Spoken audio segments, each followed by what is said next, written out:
بلکہ اس کو غدار ڈکلیئر کیا جاتا ہے۔ اور بقول شریف الدین پیرزادہ، جو کہ ہماری اسٹیبلشمنٹ کا ہمیشہ ماؤتھ پیس رہا ہے، وہ یہ کہتا ہے کہ فاطمہ جناح کو قتل کیا گیا تھا، لیکن نہیں پتا کہ اس کے قتل کا کیا بنا۔ پھر آگے چلتے ہیں، جو سو کارڈ بدترین کانسٹیٹیوشن بنایا تھا ایک شخص نے اپنی ذات کے اقتدار کو طویل بخشنے کے لیے، لیکن اس پہ بھی عمل درآمد کرنے کی بجائے ڈیزائن کیا اسپیکر کو اقتدار دینے کی بجائے یحییٰ خان جیسے کرپٹ زانی اور شرابی شخص کے حوالے اقتدار کر کے وہ سائڈ پہ ہو گئے۔ لیکن جب اس کے پاس اقتدار آتا ہے تو کیا ہوتا ہے؟ الیکشنز ہوتا ہے۔ یہ بھی جو کہا جاتا ہے کہ سب سے فیئر الیکشنز ہوئے، نو ڈاؤٹ فیئر الیکشنز تھے، مگر یحییٰ خان نے اپنی پوری ایفرٹس کی، پیسے لگائے کہ وہاں شیخ مجیب کو ہرایا جائے اور یہاں ذوالفقار علی بھٹو کو ہرایا جائے، اور جو ان کے سامنے نقشہ پیش کیا جاتا تھا کہ ایک ہنگ پارلیمنٹ آئے گی اور آپ کا اقتدار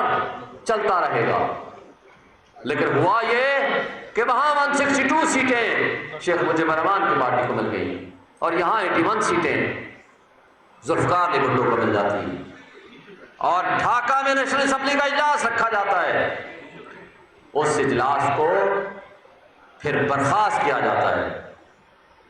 اور پھر 24 مارچ 1971 کو یحییٰ خان جاتا ہے وہاں کہ ہم تمام مسائل گفت و شنید سے کریں گے، لیکن جو ہی وہ آتا ہے واپس 25 مارچ کو وہاں آرمی ایکشن شروع ہو جاتا ہے، اور اس کے نتیجے میں جو کچھ ہوا اور ہمارا ملک دو لخت ہو گیا۔ مسئلہ کیا ہے؟ اور اس کے بعد ہم آگے آج تک ہم آتے چلے جائیں۔ مسئلہ کیا ہے؟ اس لیے کہ ایک شخص کی حکمرانی تھی۔ آج بہت شور مچا ہوا ہے کہ عمران خان کے ٹویٹر اکاؤنٹ سے ذریعے ایک ٹویٹ چل گیا۔ میں یہ کہتا ہوں، مجھے بتائیں، جب ہم یہ کہتے ہیں حمود الرحمان کمیشن کو پڑھو، کیا خرابی ہے؟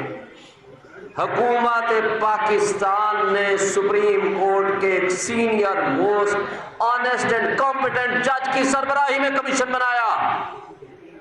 کیا آپ اس سے انکار کر سکتے ہیں؟ اور ایک جوڈیشل کمیشن کی رپورٹ کو پڑھنا غداری ہے؟ کیا کمیشن کی رپورٹ کو پڑھ کے اس کو انالیسس کرنا جرم ہے؟ عمران خان کیوں کہتے ہیں کہ اس کو پڑھو؟ کیوں ہماری لیڈرشپ کہتی ہے کہ اس کو پڑھو؟ وجہ صرف یہی ہے کہ اس وقت بھی آئین معطل تھا، آج بھی آئین معطل ہے۔ اس وقت بھی ایک شخص کہ جو الفاظ منہ سے نکلے ہوا لفظ ہوتا تھا وہ قانون کا درجہ رکھتا تھا، قانون پاؤں تلے روندا جاتا تھا۔ آج بھی قانون نام کی کوئی چیز باقی نہیں رہی۔ اس وقت بھی عدلیہ آزاد نہیں تھی، آج بھی جب عدلیہ آزاد ہونے کی کوشش کرتی ہے تو وہاں ہماری انٹیلیجنس ایجنسیز، ہماری اسٹیبلشمنٹ جا کر کے ان کے نظام انصاف میں رکاوٹ ڈالتی ہے۔ یہ میں نہیں کہہ رہا، آج پاکستان کی تاریخ میں پہلی مرتبہ تمام ہائی کورٹس نے اور لوور جوڈیشری نے لکھ کے دیا ہے سپریم کورٹ آف پاکستان کو کہ آج ہمارے نظام انصاف میں سب سے بڑی رکاوٹ ہماری انٹیلیجنس ایجنسیز ہیں، اور جب ہم ان کو انکار کرتے ہیں، جب ہم ان کو کہتے ہیں کہ ہم آپ کی خواہشات کے مطابق فیصلے نہیں دیں گے، تو ہمیں لائف تھریٹس ملتی ہیں، ہمیں جان سے مارنے کی دھمکیاں ملتی ہیں۔ اس زمانے میں بھی جمہوریت ایک ڈھونگ، تماشا اور ڈرامہ تھا، اور آج آپ نے دیکھ لیا ہم فارم 45 کے تحت 180 سے زائد سیٹیں جیت کے بیٹھے ہوئے ہیں، اور مجھے فخر ہے کہ اسلام آباد کی سیٹ پہ میں نے بنا، لیکن جس طریقے سے جمہوریت پہ شب خون مارا گیا وہ سب آپ کے سامنے ہے۔ وہ انوار کاکڑ جس کو کہا جاتا ہے کہ آپ نے گندم سکینڈل میں پیسے کھائے ہیں، تو وہ پی ایم ایل این کے اس کٹ پتلی ایم این اے کو کہتا ہے کہ میں نے فارم 47 کی بات کی تو تم منہ دکھانے کے قابل نہیں رہو گے۔ صرف یہی بات نہیں رہتی، آپ کے شہر کے کامران ٹیسوری، آپ کے شہر کے مصطفیٰ کمال یہ کہتا ہے کہ ہاں جی وہ میری آڈیو درست ہے،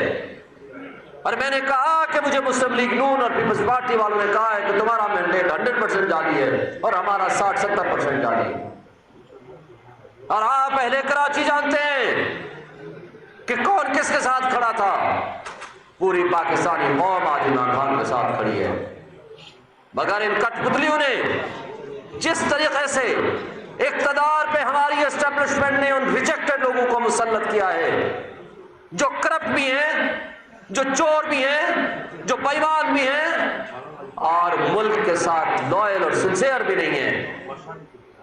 اس لیے کہ آج سارے ادارے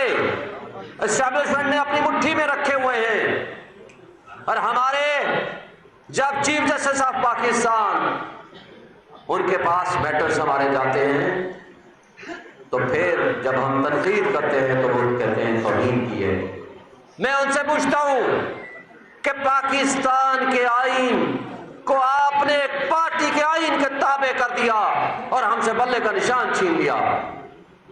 اور جب ہم وہاں گئے لیول پلین فیلڈ ہمیں نہیں مل رہی، ہمارے سے کاغذات نامزدگی چھینے گئے، ہمیں کارنر میٹنگز نہیں کرنے دی جاتی، ہمیں جلسے نہیں کرنے دیے جاتے، ہمارے لوگوں کو اٹھایا جاتا ہے، تشدد کیا جاتا ہے، چادر چار دیواری کی پامالی ہوتی ہے، بنیادی انسانی حقوق معطل ہے،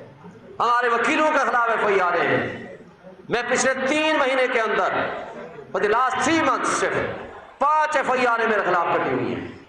مگر ہم ان سے گھبرانے والے نہیں ہیں، لیکن ہم سچ بولنے کا جذبہ بھی رکھتے ہیں، ہمت بھی رکھتے ہیں، استقامت بھی ہے، اللہ کا شکر ہے، لیکن ہم ان سے سوال کرتے ہیں۔ آج اگر آئین کی معطلی ہے اور چیف جسٹس آف پاکستان کہتے ہیں کہ نہیں انہی ریٹرننگ افسر سے آپ الیکشن کرائیں گے، وہ یہ کہتے ہیں بلے کا نشان بھی نہیں ہوگا، جب ان سے ہم سوال کرتے ہیں تو کہا جاتا ہے کہ نہیں جی آپ توہین کرتے ہیں۔ یہ ساری چیزیں ایک طرف، آج عمران خان کے اوپر مجھے بتائیں نیب 4تھا مقدمہ توشیخانہ کا بنانے جا رہی ہے، مگر ان کو نظر نہیں آتا، نہ گندم سکینڈل، نہ دبئی لیکس۔ اس دبئی لیکس میں مجھے تو یہ بتائیں کہ کراچی کا ایک پولیس افسر 70 سے زائد پراپرٹیز دبئی میں موجود ہیں، جس کو آصف علی زرداری کہا کرتا تھا ہمارا بچہ ہے۔ مجھے بتائیں کہ کون تحقیقات کرے گا؟ وہ وائسرائے محسن نقوی کی بیوی کی پراپرٹی نکلتی ہے، کون تحقیقات کرے گا؟ نواز شریف کی فیملی ان کے بچوں کی پراپرٹیز نکلتی ہیں، کون تحقیقات کرائے گا؟ آصف علی زرداری کے بچوں کی پراپرٹیز نکلتی ہیں، کون تحقیقات کرائے گا؟ اسی طرح سابق جنرلوں کی پراپرٹیز بیوروکریسی نکلتی ہیں، کون تحقیقات کرائے گا؟ دنیا کا پچھلے 1000 سال کی تاریخ آپ اٹھا کے دیکھ لیں،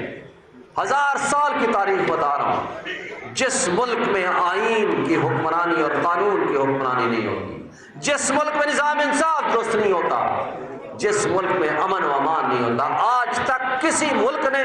کسی قوم نے، کسی معاشرے نے ترقی نہیں کی۔ ہر وہ قوم، معاشرہ اور ملک ترقی کرتا ہے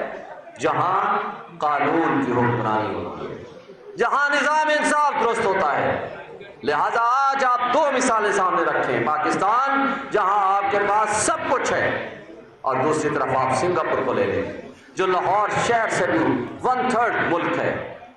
وہاں آج ترقی کا واحد وجہ صرف اور صرف رول آف لاء، اور ہمارے یہاں تنزلی کی واحد وجہ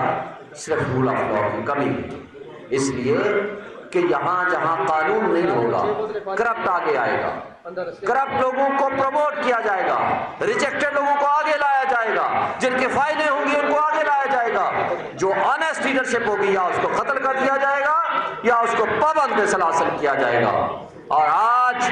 میرا گلہ اسٹیبلشمنٹ سے یہ ہے کہ وہ ان کرپٹ لوگوں کی سب سے بڑی سپورٹر ہے، ان کو اٹھا کے ہمارے اوپر مسلط کیا ہوا ہے، ان کرپٹ لوگوں کے خلاف کوئی ایکشن نہیں لیتے، مگر آنیسٹ لیڈر کو جیلوں میں بند رکھا ہوا ہے، اور ان منصفوں کو جن کے ہاتھوں میں فیصلوں کا اختیار ہے ان کے اوپر بھی پریشر ہے۔ اس لیے آپ نے 6 ججز کا خط جب پڑھا، اس کے پہلے پیراگراف میں لکھا ہوا ہے کہ عمران خان کے خلاف فیصلہ لینے کے لیے ہمارے اوپر دباؤ ڈالا گیا، ایک جج کے برادر نسبتی کو اٹھا لیا گیا، دوسرے جج کے بیڈ روم میں کیمرے لگائے گئے، تیسرے جج کو ہاسپٹلائز ہونا پڑا، اور اس کی پوری تفصیلات ہیں۔ مجھے بتائیں، آخری بات کر کے میں بات ختم کروں گا، مجھے یہ بتائیں، آج یہ سوکار جو حکمران ہیں، جو دبئی لیکس میں جن کے نام ہیں، یہ ایک سٹیٹ کے اندر ہے $12.5 بلین، جبکہ باقی سٹیٹس بھی ہیں یو اے ای کی، ترکی میں بھی ہماری پراپرٹیز ہیں، ملیشیا میں ہیں، یو کے میں ہیں، یو ایس اے میں ہیں۔ مجھے بتائیں، یہ حکمران یہ منی لانڈرنگ سے پیسہ باہر لے جاتے ہیں اور بھیک مانگتے ہیں کہ جی آئیں ہمیں خیرات میں ادھار دے دیں۔ مجھے بتائیں، یہ تو منی لانڈرنگ کا پیسہ ہے، لیکن ہم کہتے ہیں کہ چلیں یہ پیسہ لے کر اپنے ملک میں لے آئیں، تمہارا ہو گیا، یہاں انویسٹ کرو، یہاں رکھو، تو یہ ڈالر کی قیمت 50 روپے سے بھی کم آ جائے گی۔ لیکن مجھے بتائیں، جب یہ انویسٹمنٹ کے لیے کسی کے پاس جاتے ہیں، ان کو کہتے ہیں انویسٹمنٹ لے کر آئیں، یہ کس منہ سے کہہ سکتے ہیں کہ جب وہ یہ کہتے ہیں کہ جب تم اپنے ملک کے اوپر خود ٹرسٹ نہیں کرتے، تو یہ بتائیں کہ ہم کیوں آپ کے ملک میں آ کر انویسٹمنٹ کریں؟ یہی وجہ ہے کہ ہمارے ملک کا سارا پیسہ ملک سے باہر چلا جاتا ہے، یہاں سرکولیشن آف منی نہیں ہوتی، یہاں ہمارے ملک میں عام آدمی بے روزگار ہو چکا ہے، ہمارے یہاں بجلی کی قیمت اتنی بڑھ چکی ہے، بے روزگاری اتنی ہو چکی ہے، گیس اتنی مہنگی ہو گئی ہے، اور آپ کی انویسٹمنٹ آئی نہیں رہی، اس لیے کہ جب تک آپ اس ملک کے انوائرمنٹ کو، جب قانون کی حکمرانی نہیں ہوگی، انوائرمنٹ نہیں ہوگا، آپ کی بزنس کمیونٹی نے کئی دفعہ لکھ کے دیا ہے کہ یہاں سے کیپٹل فلائٹ ہو رہا ہے، لوگ پیسے لے کے باہر بھاگ رہے ہیں، یہاں کا پروفیشنل ملک چھوڑ کے بھاگ رہا ہے، وجہ کیا ہے کہ یہاں کا انوائرمنٹ درست نہیں ہے۔ اس لیے کہ انوائرمنٹ درست کریں، رول آف لا قائم کریں، نظام انصاف کو درست کریں، حق کے حکمرانی عوام کو دیں۔ یہ جمہوریت کا مطلب حق کے حکمرانی عوام کا ہے، اور جمہوریت کو آپ نے پامال کر رکھا ہے، اور اس کی سب سے بڑی ذمہ دار پچھلے 76 سال سے لے کر آج تک ہمارے ملک کی اسٹیبلشمنٹ ہے۔ اس لیے اسٹیبلشمنٹ کو چاہیے کہ کل آپ چوری کرتے تھے، لوگوں کو نہیں پتا ہوتا تھا کہ آپ کیا کر رہے ہو بند کمرے میں، آج آپ کی سب کی آنکھوں کے سامنے کرتے ہو تو پوری قوم کو پتا چل گیا ہے، اس لیے آپ کہتے ہو کہ لوگوں کو کیوں پتا چل گیا ہے۔ خدا حافظ۔ بہت بہت شکریہ۔ ہمارے کچھ مہمانان گرامی میڈیا سے